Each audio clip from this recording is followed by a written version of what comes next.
Better to have a short life that is full of what you like doing than a long life spent in a miserable way. Welcome to Footwork. Hey Footwork fans, today's episode we sit down with Francis Onwuzo, who I played with at my previous club. He has an incredible story about growing up playing with the top youth academy, the German youth national team, all while battling setbacks, constantly trying to bounce back from mistakes and adversity. Hope you enjoy.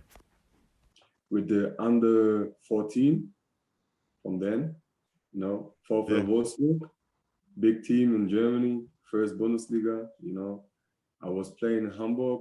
I saw some Pauli as well. And then I moved to a smaller club, Eimsbüttel, maybe you know Eimsbüttel. Mm-hmm. Yeah. Hamburg, yeah. But that was, my agent put me there because of tactical, So because St. Pauli didn't want me to go to Wolfsburg, so I have to, I said like, yeah, okay, then I will chill.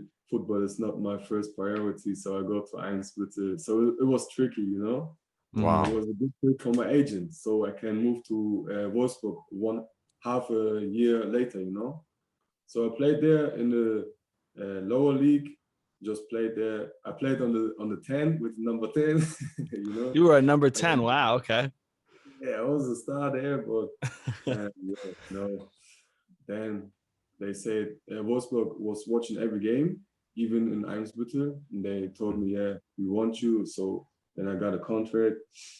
I moved to Wolfsburg when I was 14, and that's when, at this time, my journey began. It was crazy from 0 to 100, like Drake said, Yeah, no, absolutely. So that was like a dream. So what was the big difference? Let's dive into the details here. Yeah. So I lived in a internat, with one other guy from he played in, maybe Carl Zeiss Jena. He moved from there to Wolfsburg. Okay. And we was playing in the same team under 15. And I had a room with him. They said, yeah, if you're 14, 15, 16, you have to share a room. So you learn a little bit social contact, and help each other maybe. And so then I was living with him and training. I will tell about my program on the day. It's like you go to school and for 2 hours, then you go picked up out of school, you have training with some other players, not only in your age, with other players, every player from the internat, So we have extra training. So it was so crazy. We had a special trainer for us, coach, who did really good training. So like technical stuff, like weak foot and first touch, how you move on the field. If you receive the ball, you see everything before, how you go in the one-on-one situation, defense, offense, everything. It was crazy. I learned so much there. And to be honest, when I moved there, I was like only defending. I was good in defending. I was fast, tall, and good passing, but I didn't have this first touch skill and crossings in this. I learned it there. I swear, in 1 year, I made such a progress. That's crazy. And then after 1 year with this training, with this school and everything there, they helped us even with the school. And I had training like a pro. I had 2 times a day training, and I was 14. You can imagine, it's crazy. They pushed me to my limit, but it was good. I love this time. I'm thankful for this time because I learned so much in football. And 1 year later, I was a national player for Germany. I learned so much. So it was crazy time. And walk us through that. What is that like to represent Germany? I mean, that is as cutthroat as it gets. And how do you get picked for that too? Like they just tell you this like on an email? It was like an email or a call from my coach, And then they said it was a list with names on it. And first I was not in the first squad. I was in German they say Abruf, on call. Okay. So to get injured, you come inside. I was first there, and then we had a cup with a team like Niedersachsen, Hamburg, you know, Okay. best players from there, Yeah. and they meet and have a cup. And we won this cup with Niedersachsen. So Niedersachsen is Hannover 96 and Wolfsburg and smaller teams like Osnabrück, you know. And we had such big talents, like maybe, you know, Julian Brandt, for example. Yeah. I played with them, and we won the cup. And then I was picked up for the national team, and then I was picked up for the squad. And then I had a game against Ukraine, and it was crazy. First of all, they paid my flight from Wolfsburg to Hamburg and then Frankfurt. And I was feeling like a pro already. I was 15 years. Yeah. Yeah, it was so professional. And then we got a big bag. I swear it was so big with only things inside, like running shoes, football shoes, a polo shirt, everything you can imagine from DFB team, you know.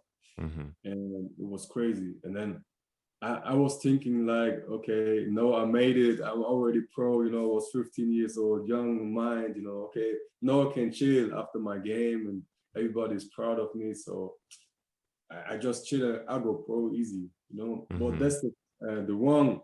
That was my mistake at this time. And now I know better, but I wish I had the mind from now in this time, you know. So I put a lot of things up with my future. And yeah, so I began to become a little bit arrogant, but I think it's not because I'm personally arrogant, it's just because I got so much and all of nothing. So it's like you feel like you're king, you're untouchable, you know, because it was that time with Facebook, not Instagram, Facebook. I had in one night after my game against Ukraine, I swear, over 200 friend requests. When I was 15, I was feeling like a star, you know. So I was flying high in the sky with my head, you know. Yeah. And then I got a contract with Nike. They want to give me shoes and everything. Man, that was and I know you've explained that to me, Francis. How does that work with Nike when you get a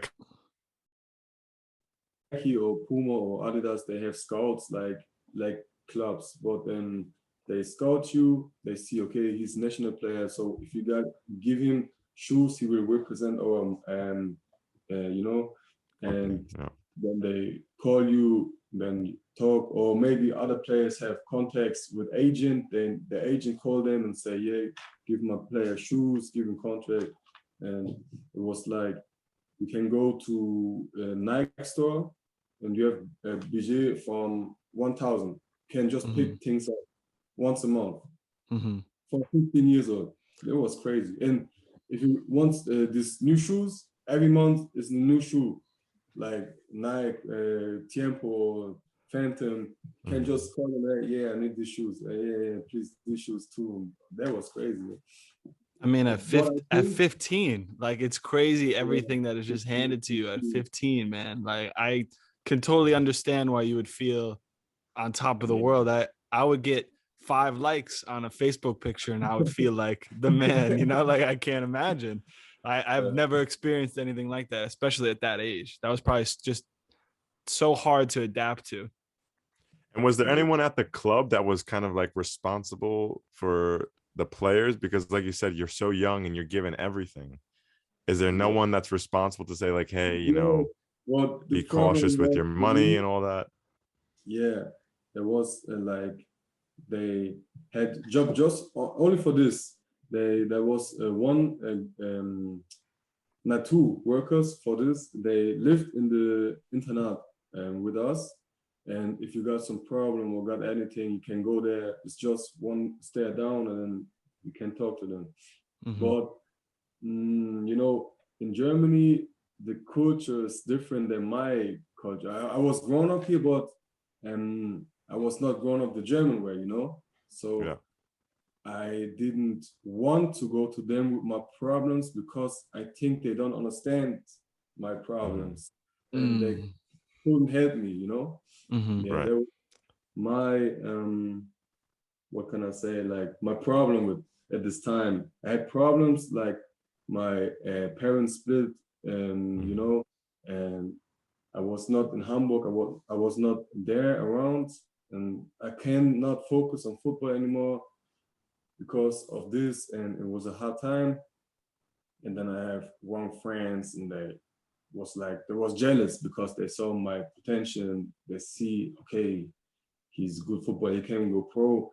And yeah, I don't have this talent, you know. And then there was like grabbing me from the sky, you know. Yeah, Pulling you down. they were pulling you down. Yeah. Yes, exactly. And there was one friends. They told me like, do this. Yeah, you be cool, really, blah blah blah, you know. And then I was like, not stupid. I was only like, I just was searching for attention, you know. Yeah. Yeah. And yeah, maybe I don't know. As I know players, especially German players, they have a good mind. They have a good discipline from the beginning.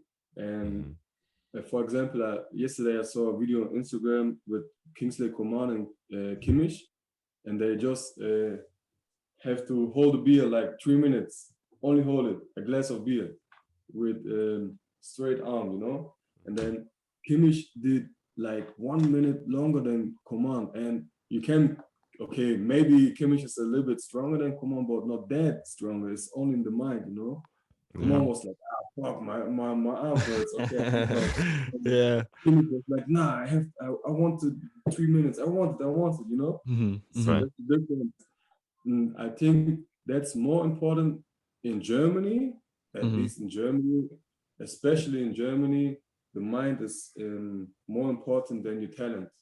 That's I learned the last years, not in the years when I was there. You know, I see players that I played with. I don't want to say names that are they're so bad, bro. They can't even have a good touch or something, but they play there because of the mentality, you know. And I was sometimes I was sad sitting on the couch watching football and see these players. It gave their debut and first time playing in the stadium. I was like, what? I'm better than him. You know? It's crazy. How? The time is fast, running fast. I was like, shit, bro. I have to switch something. And then I was beginning to more focus and work out for myself and do some, not only training, do for myself training, you know. Yeah. How I talk to people, and when I got the dress from the jersey or the dress from the club, you know. So be kind, everything, not arrogant. Yeah. I think it's a little bit too late, but my goals now is to become pro. And I was turning 25 this month, but I think it's never too late. If you really want it, then you can go for it. For sure. Yeah, definitely. I'd like to just go back a second. Was it tough when you were in Wolfsburg and you were experiencing these problems, and you look around and maybe the other kids aren't really experiencing the same and they seem like they're having an easier time? Was that very difficult for you? Yes, of course. I was like, I was busy with myself. I was like not that loud. I was with me. I was quiet and was watching the other guys. They have a good life. They have family. They come to the game every weekend with their girlfriends, maybe sister, brother, dad, mom. And with me, I was always alone. So it was a hard time. And I was like, damn, I didn't deserve it. And I was like, yeah, I need attention. And then I was beginning to go wild and scream at everybody and come late to training, acting like a boss. And yeah, it was not good behavior, but it's not me. It was like, right. let's say my pains. Yeah. Yeah. Mm-hmm. So it was more of like a call for help, and you just wanted attention. So you started doing the wrong things, but it's because you were getting attention that you continue to do that. Exactly. And it's not that they didn't try to help me. They tried, but they couldn't. I was too crazy for it, you know. And let's not say too crazy for it. I would say I'm not the culture from Germany, you know. They was talking to me like I'm a German. I'm grown up in Germany, but this is different. It's not German culture with my family, you know. So I was like, nah, you don't know about this, so you can't help. So I don't give a fuck. So you can't Can you explain so people who don't know you and want to know a little bit more about your background, like where is your family from, and what is that culture like, and how is it different from German culture? Yeah, so my mother is German and my dad is from Nigeria. And you know, in Nigeria is, and especially in Africa, is a little bit a lot of you know, what is called, maybe wait a second. Quick translation. Sometimes you got to get Google Translate out. Translate. Then many poor people, you know, so they had a lot of problems, a lot of criminal. So my dad and my mom was not same, grown up the same, but they loved each other, and I was proud of it because every guy that I met that was like mixed like me with one German and African background, and every since they was 2 or 3, their parents split, you know, and I was the only guy. Yeah, I can say my parents still live together and blah blah blah. I was proud of it, and then out of nowhere I moved to Wolfsburg, and I was not home, and I didn't see why they split and everything. I just heard it from my brother and my sister, and yeah, it was hard time because I was not there. I can't do nothing. I had to focus on football, but I cannot. And yeah, and to become to your question, the difference is like, let's say, how can I explain it? The Nigerian mentality is like the parents are proud of you when you got something, you know, and German parents are proud of you if you try to get something, you know. Okay. So if you got money, you sent money to Nigeria, or you got this, then you're a good boy or something like this, you know. But if you working on it and they don't see the result end product, they like, boy, he's not good guy, blah blah blah, you know. So there's a lot of pressure not for me, for my dad, because my dad was pushing me to get something that he can get something to Nigeria. So he had a lot of pressure. And I see. Yeah, so it's different. Man, Different so much pressure on you at such a young age. Yes, and even you know Matthias Sammer, maybe Matthias Sammer. Yeah, Working with Dortmund. He was there. And he was sitting behind my parents when I was playing my first national game against Ukraine, and then he was sitting on my father's shoulder and said, "Excuse me, is this your son?" And my father was proud. He said, "Yes, why?" He said, "Yeah, I see your son potential. He's better in this age when Boateng was in this age." And my parents were so proud of me. They called me after the game and said, "Hey, Matthias Sammer told us you were better in this age than Boateng. You have potential, blah, blah, blah." And I was so proud. And then, like, let's say 3 months later, they split, and I didn't understand why. And you know, so I'm a person. I don't like to talk about feelings. Now it's better because I'm a little bit grown. But when I was younger, it was like when somebody asked how you feel, I was like angry. Why you ask me how I feel? You know, I was like aggression and everything. So yeah, they didn't they couldn't help me. That was crazy. So yeah, I'm sorry for them, but because they tried. If I see them, maybe when I get pro, maybe we see them. I will see them second time in life. You know, and I will apologize to them, to Sure. everybody. Yes. Yeah. Let's come back. So just to kind of talk about the story. So you were at Wolfsburg, you were in the national team, played at Ukraine. So take us through kind of what happened next at these ages. Yes. So I was national player. Like I said, I was feeling like I'm the boss. And then the situation with my parents came, and I didn't, like I said, I was like not focused anymore. Yeah.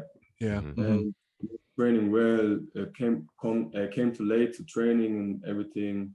And after one season, we have a trip to Heidepark. Maybe you know it. Yeah, it's an amusement park.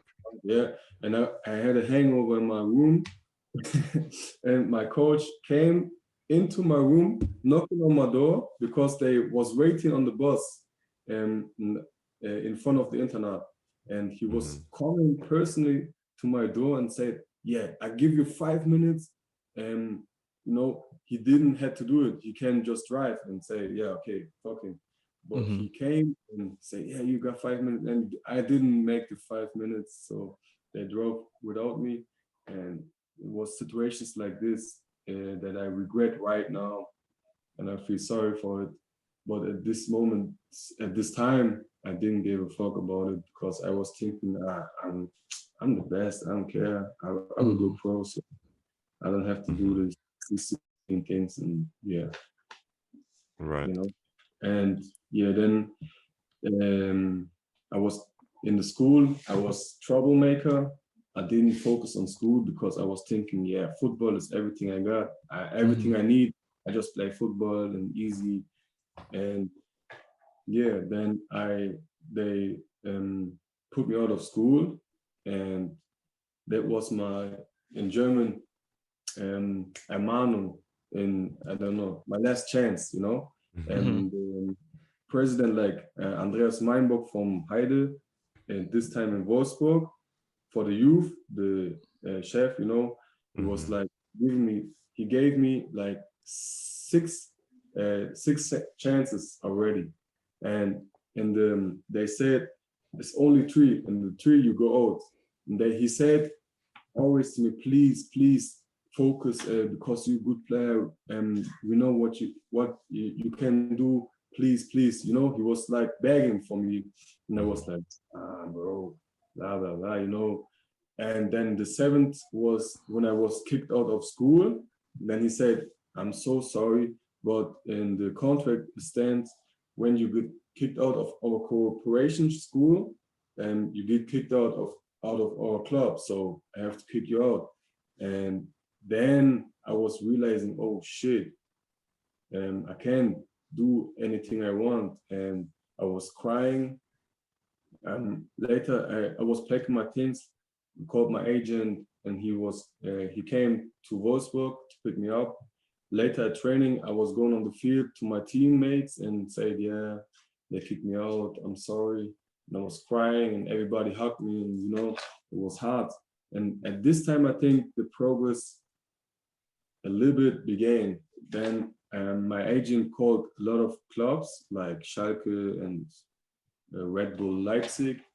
And you see, I did these mistakes, 7 chances. I was kicked out of school, kicked out of club, and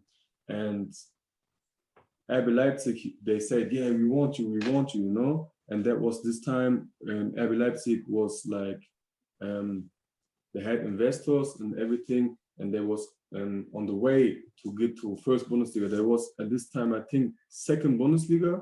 And I was like, wow, what the fuck, second Bundesliga team, what the fuck I do there, you know? I was a little bit arrogant. Right. Had such a big chance, and they was telling us, me and my agent, yeah, we want to play in Champions League like they did now. You see, RB Leipzig, crazy. Yeah, right. one of the.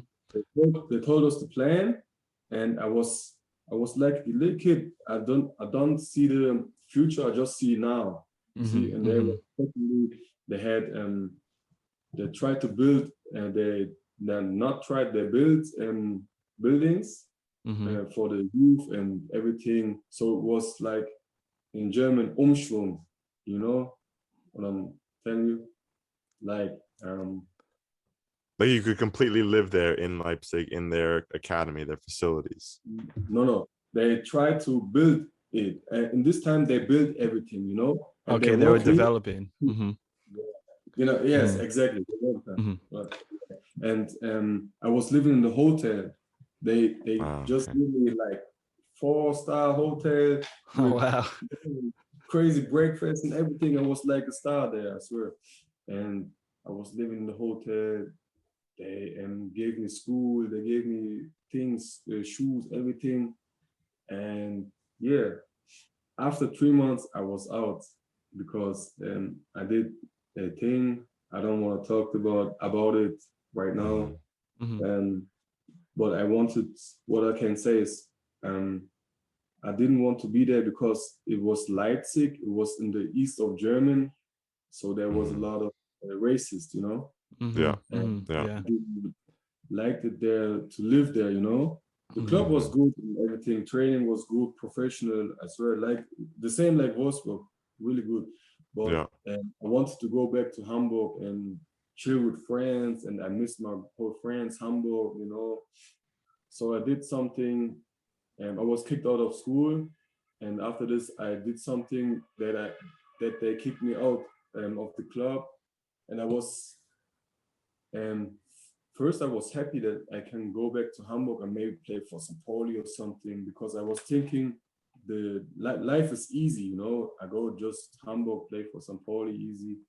And yeah, but then I realized when my agent didn't came, my mother came with the train, and I had like 5 or 6 big bags, and she tried to help me with it. It was, she's a woman, you know, it's not easy to grab everything to the train, with the train. And then I came to St. Pauli, and they told me I was 17. And then they told me like, yeah, you play 1 year under 19, and then you go pro because we know your talent, blah, blah, blah. And I was like, again, you see, I was kicked out there. Now I come to St. Pauli, they say, hey, pro, easy. Life is easy, you know. Again, I think I was treated too nicely, you know. Yeah, too good. You know, so you think that maybe like a big problem was like you never had someone really come to you and say like, look, Francis, like, or maybe at the time you needed like a professional player to come to you, you know, like a big professional player to say, hey man, mentor, you're like, you really have something here.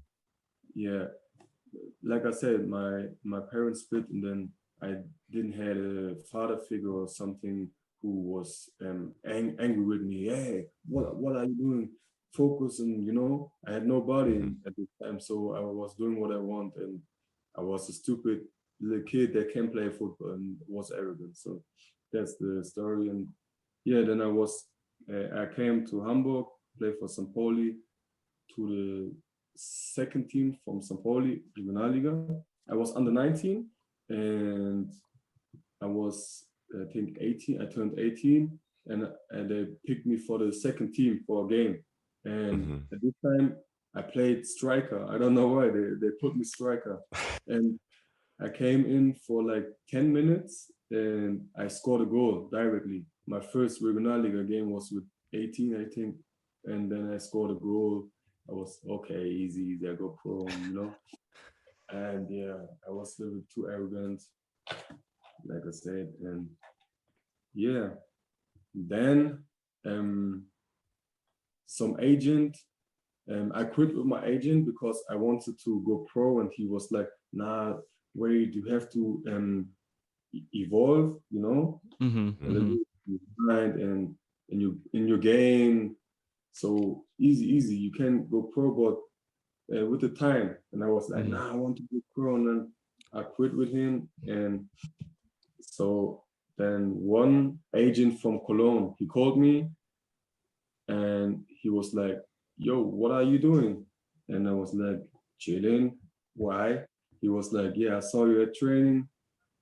You're a good player. Why are you not pro? Then I was like, yeah, because I do too much shit and I don't focus on football and I have problems and this and that, you know. He was like, okay, wait, I see your potential. I'm a police officer and I'm at the same time I'm an agent for football players. And I was like, okay. And then he said like, tomorrow, give me your address. I will come to Hamburg and pick you up. I will train with you. I will give you some discipline because I'm a police officer. And I was like, haha, okay. If somebody tried to trick me or something, I was like, okay, here's my address. See you tomorrow. And then next day he was there. I wasn't even ready. My things was not packed or something. And then he was standing in front of me. He was like 2 meters or something. Big guy, blonde guy, German guy, policeman. But he played football before, and so he has some context. So he's agent. And I was like, this is a movie. This is my. Then I realized, okay, this is my chance to, you know. And I was like, okay, let's go. Then I was going to Cologne. I was driving to Cologne, and I was like, is this a dream or something? It doesn't feel real, you know? Mm-hmm. And then he trained me for like 1 month, really hard training. I never had training like this. I was fit. And then he picked me to Schalke 04. I had with the second team test game against the pros with at this time Choupo-Moting, Sidney Sam, Leroy Sané, Thilo Kehrer, and all these players. And we played pros against second team, and we lost like 4-1. And you can imagine, you can guess who scored the goal. It was me. I was center back. And I was center back, and I had a long ball. Choupo-Moting and me, we had a race, and I was a little bit faster, so I gave him a body check. He was going down, but no foul.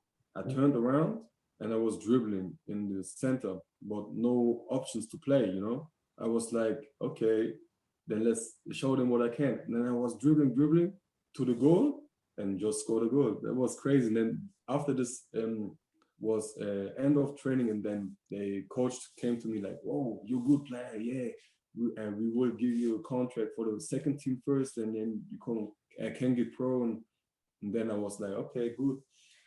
And then 2 days after this, I was at Dortmund, second team, trial training.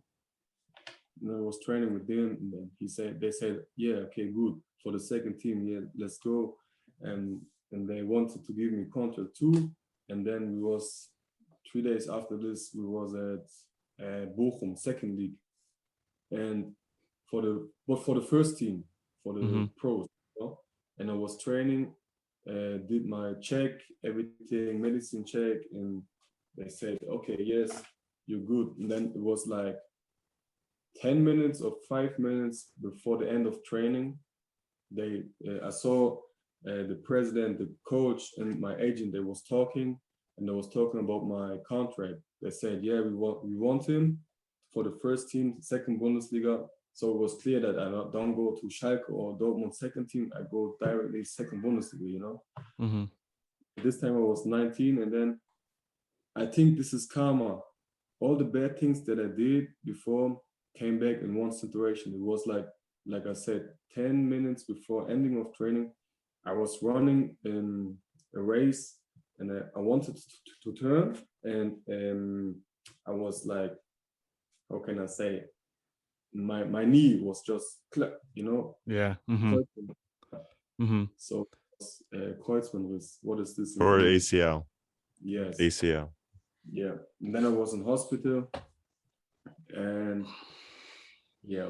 Then my agent came in. He was like in tears. He said, "Man, after this long journey, you did well.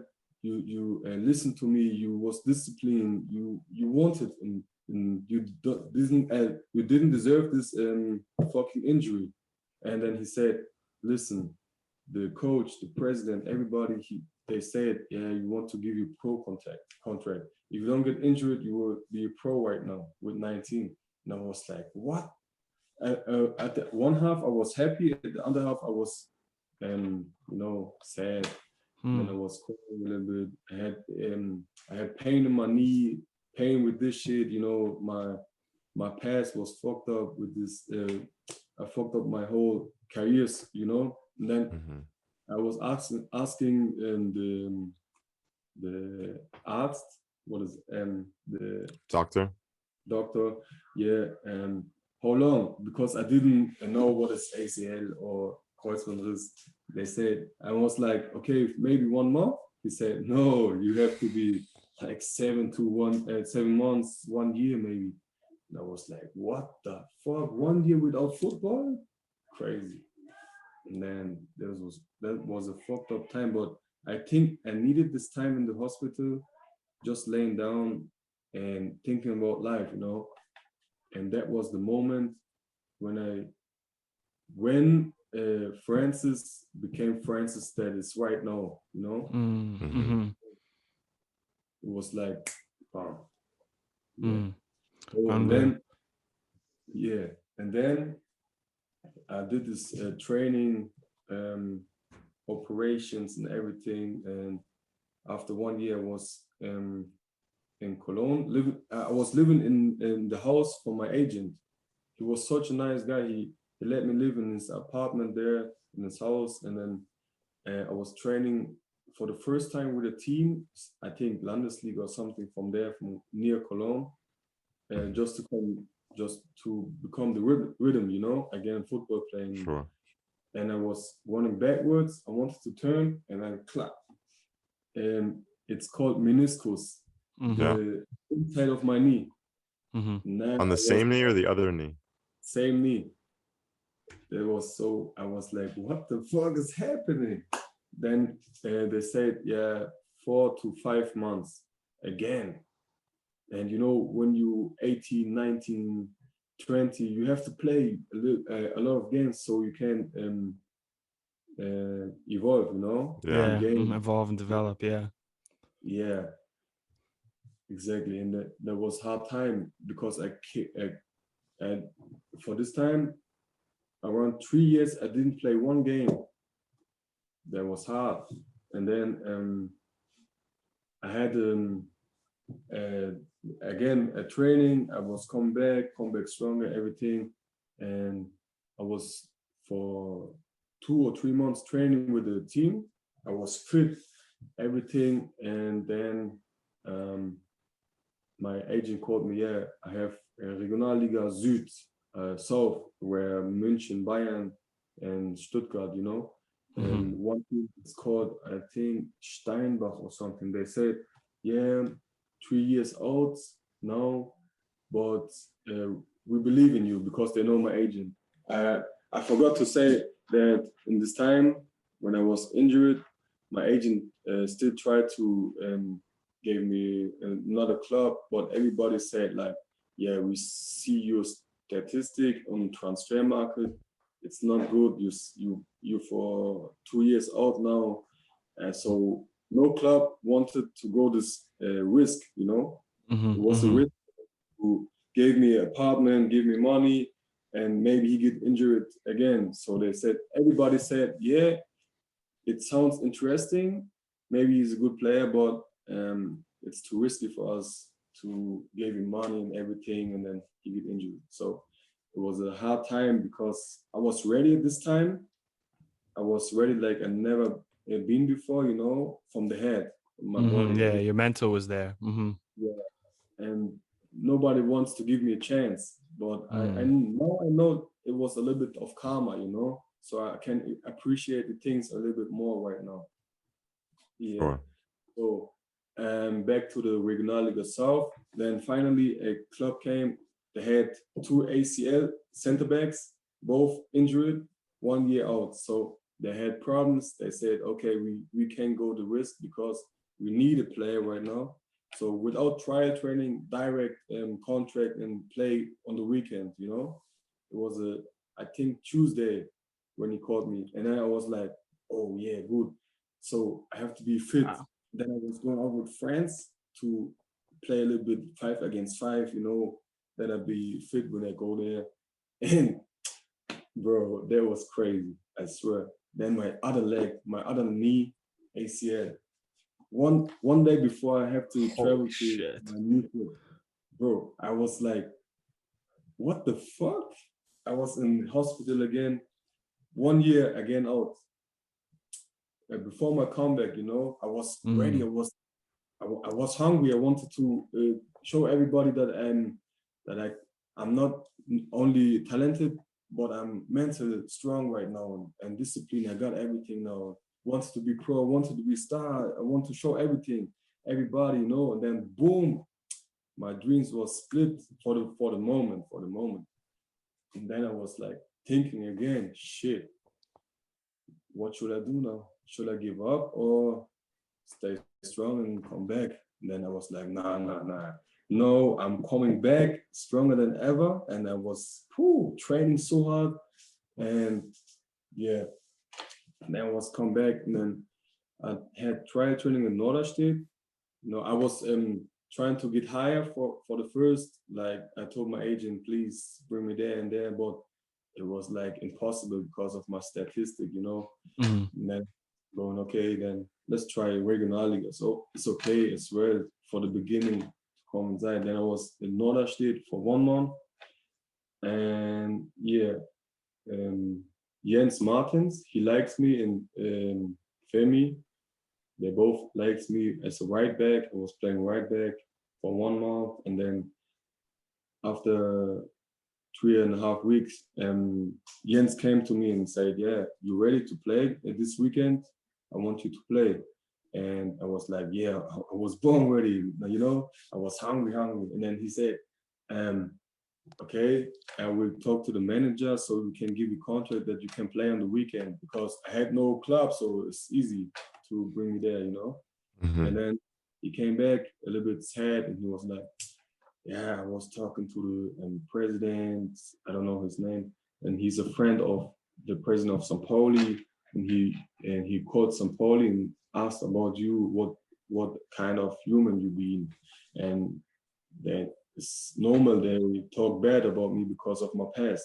And I was like, yeah, it's my past, and you see, I'm in front of you. You see, can look into my eyes. I'm grown now. I did a lot of mistakes, but also I got my karmas, with this time. It was a hard time. So why he do like this, And then he was like, yeah, I can't do nothing about it. Sorry, we will watch you. I wish you good luck, blah, blah, blah. And then I was like, fuck.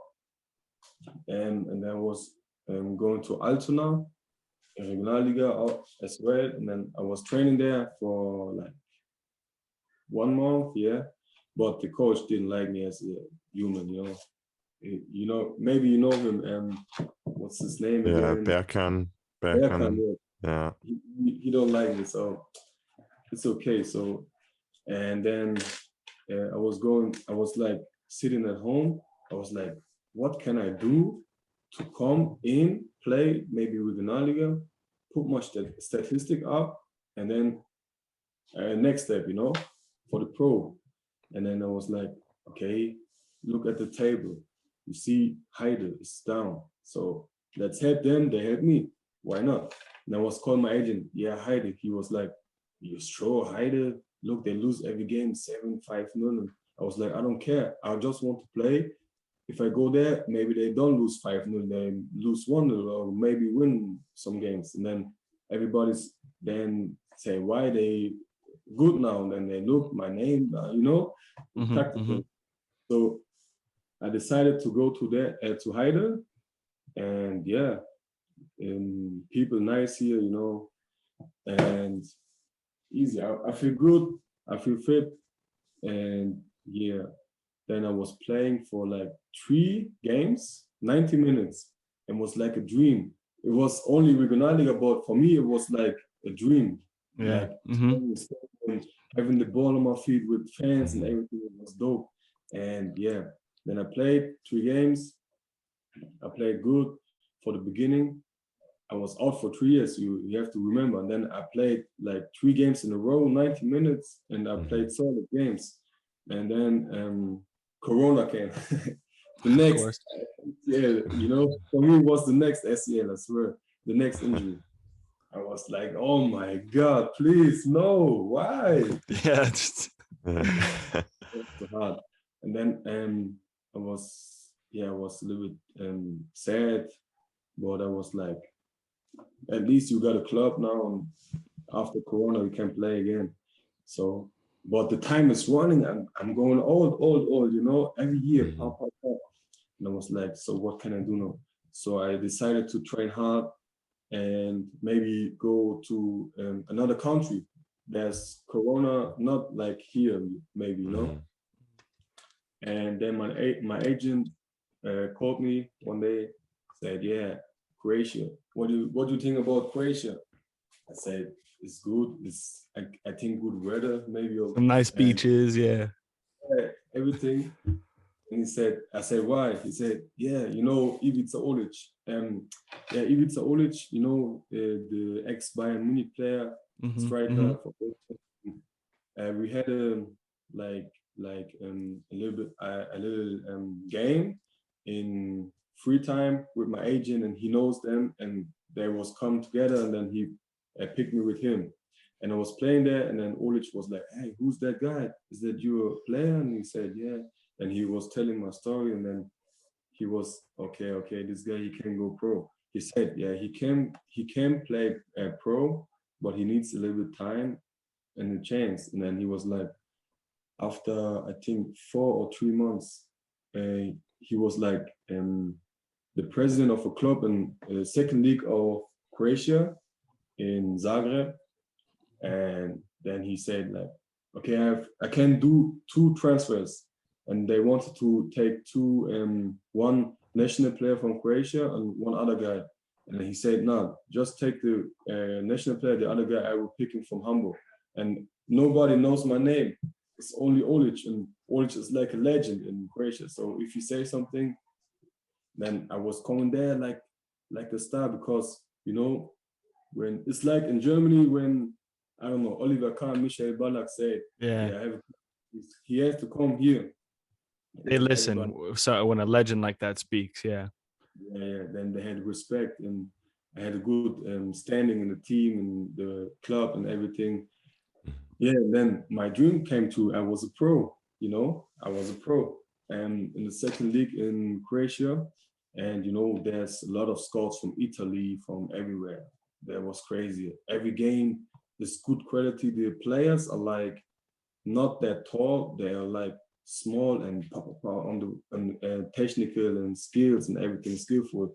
I learned a lot of things in Croatia, and yeah, it was a fucking good time. It was so good weather, beaches, everything. Wow, a little different than Hamburg, yeah. It was like my dream came true.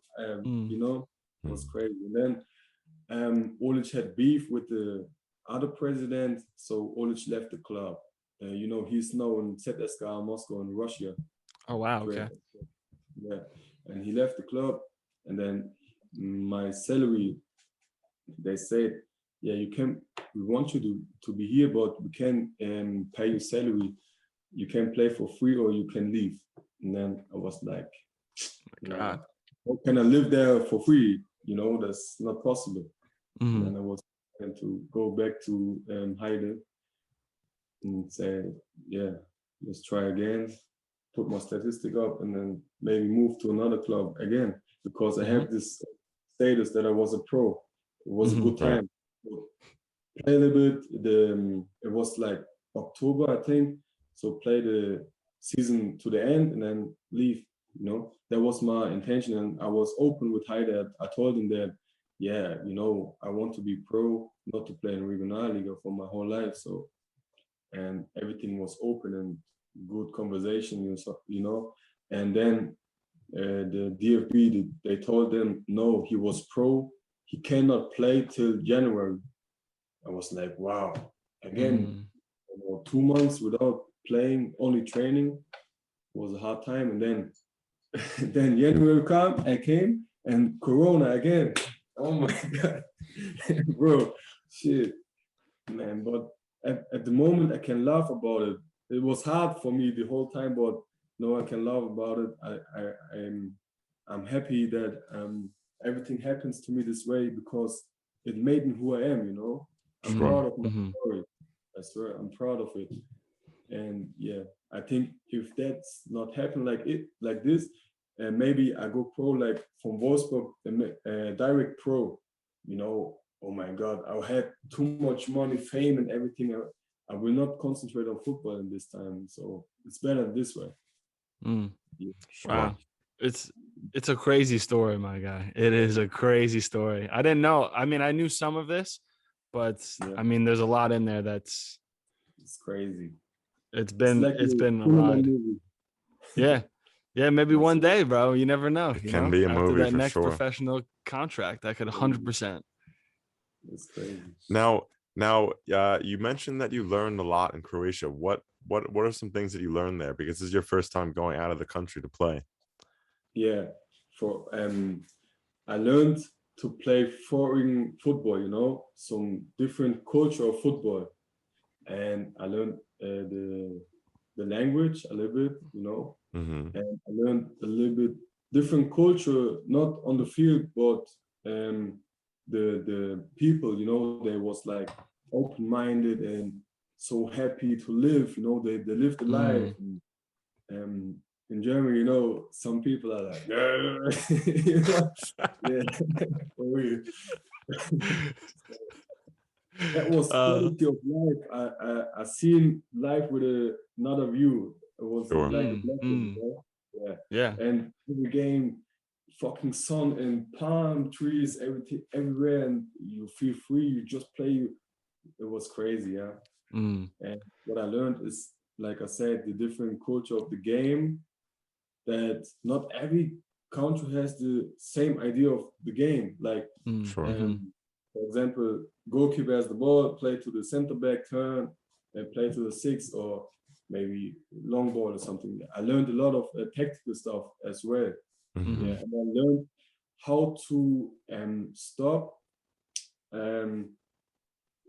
smart players, or maybe fast players, or player that is like Messi, you know. Yeah, small and very quick.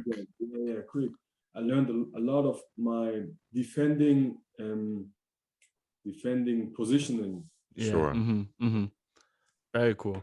And so, Francis, I mean, I was just gonna say, you experienced like such a professional environment at such a young age. Is it difficult for you now playing in Regionalliga? I'm not sure how the facilities were in Croatia, but is it tough for you to kind of compare those things, or do you feel just so grateful to be playing?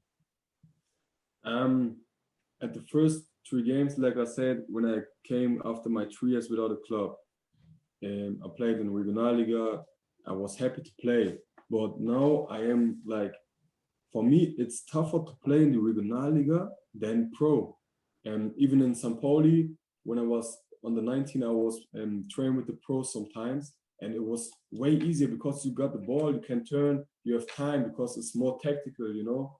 And only fight. You got the ball, boom. You got the ball. You want to pass, but the pitch is not good or something, you know. You have to be woke every minute of the game. That's crazy.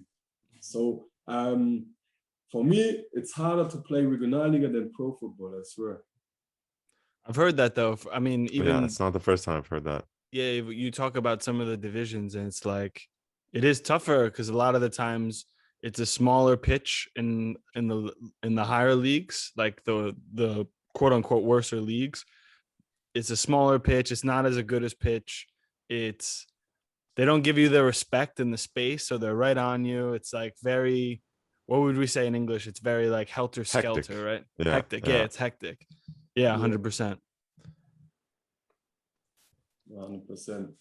Yeah, and I think the higher you play, and you got better players around you, you know. So they know how you move. They see how you move, so they can move exactly how would be the best for you, you know. But in Regionalliga, there are some players, I don't want to say some names, they don't know how to move or something, you know. Right, Think, right. what are you doing? Yeah. So you have to be as a leader of the field, you have to be to think for 3, maybe 4 guys that's in front of you. If you do that, maybe that can happen because he's not thinking that fast, you know. So you have to everything you do, you have to think about what you're doing.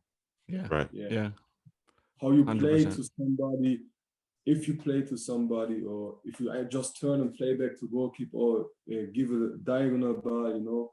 Yeah, you have to think a lot. In professional, you just play because you know you're giving the ball. He can doing something. He has an idea already because he's looking. Right. Looking. Yeah. Yeah. It's not as much responsibility for sure on one person. Another thing I wanted to ask, Francis, is talking to you now, it seems you're very reflective on everything that's made you who you are today. So just, you know, talking to your younger self, what are some things that you would tell younger Francis? I will tell him nothing. I just want to slap him. Like, wake up, boy! You have all the blessings. Some people starving or have nothing to eat. You have everything here. Wake the fuck up and see your blessing and work for it and be thankful and thank God for everything. So then slap again. Slap again. I like that though. I mean, there's so many things that a directness listeners to it. can, 100%. And I mean, the same, I'm sure there's people listening who, you know, especially youth players going through it, you know, and just hearing someone who went through it like you. I mean, would you tell them kind of the same things, you know, other players that were in that position as a youth player? Again? Would you tell like other players the same things, just, you know, who are at these youth academies or, you know, getting their opportunity at a young age? Would you just tell them to be grateful, count your blessings, things like this? Of course, but not every player is the same. There's some players that have like, let's take the family thing. They have somebody at the back that they talking to them already, you know. But there's some players, they came a long way alone, and then they know this blessing. But then there's some players like me when I was younger. They had some thing that happened, and then they switched in the head, you know. And you have, as a coach or as a club, you have to see that and handle fast, you know. You have to help before it's too late. Right. And after my football career, I want to build like football school and maybe go coach or something. Then I will tell my my experience and I share it with the youth, you know, that they don't do the same mistakes like me. So is that something you could see yourself doing post-professional career? Because I mean, I hear it. I know you're going to be a professional again. There's no doubt in my mind. Yeah, bro. The only thing that can stop me is injury, but not even that. I will go maybe 5 years. I don't care. I love that. It will happen. It will. Yeah. I love it, man. Yeah, it's gonna happen. We're under the same. Look at the second Bundesliga, for example. Watch one game, 90 minutes. You see players, they cannot even have a first touch, a good first touch, or in one-on-one defense. Man, bro, they just go there like a tree, you know. I love that. That was the best. Yeah, you know, Messi against Boateng, like this, you know. Yeah. Just falling. Yeah. Just fall. This is man, I love it. Players that fuck it. You know what I want to say. I know what you mean. I get it. Now, before so I'll start with this. I could ask you one more question at the end, but we here at Footwork, we like to say, make your own path. So like, you know, do make your own way, go your own way. Don't follow the crowd. Don't follow what everyone else is doing. So what does make your own path mean to you?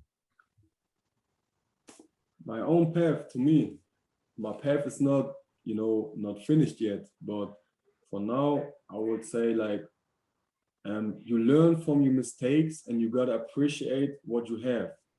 So you gotta do the best from what you have now. Don't look what you don't have. So just work with what you have and do the best out of it. Yes. Sure. Simple. Perfect. Love it. Perfect. Awesome. Yes. Now I did want to end on it because you did mention some big names before. Who is the best player you've played against or with? Against or with? I think it's Julian Brandt. Yeah. Yep. Could you see it at that age too? Could you see how good he was at that age? First, when he arrived at Wolfsburg, that was under 17. He was like a shy guy. He was coming from a small club, and he was not that confident on the ball. He became the ball, and he was like a little bit nervous. But the coaches and the staff did a great job with him. They saw his talent, and they gave him some, like confidence. Say, just take the ball and do what you can do, and just play your game. And then he was learning, and after I think maybe 3 months, whole different player, and then it was crazy. Good player. Wow. Awesome. All right. Awesome.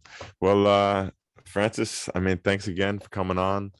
This was when we first went to Haida together, I knew that this is one of the craziest stories I've ever heard. Obviously, coming from America, no one lives this, no one goes through this situation, but yours is like, it's unbelievable. It's like a movie. And there's so many ups and downs here, but yeah, wish you the best. We will be seeing each other very soon on the field, all of us. Yeah. So until next time, keep moving forward, keep learning, and make your own path. There we go. Amazing. Thank you, Francis. Footwork is sponsored by ourselves. Also, Kong Fitness and Merchant Designs, baby. Follow us on Instagram at Footwork_podcast. Twitter is at Footwork Podcast. YouTube and Facebook, just check out Footwork Podcast, search it. Email us if you need anything, any questions at footworkpodcast@gmail.com. And remember, plug, pass. Tell your parents, Amazon delivery guy, mailman, I don't know who, just tell them. Like, subscribe, review, all of it helps. Danke.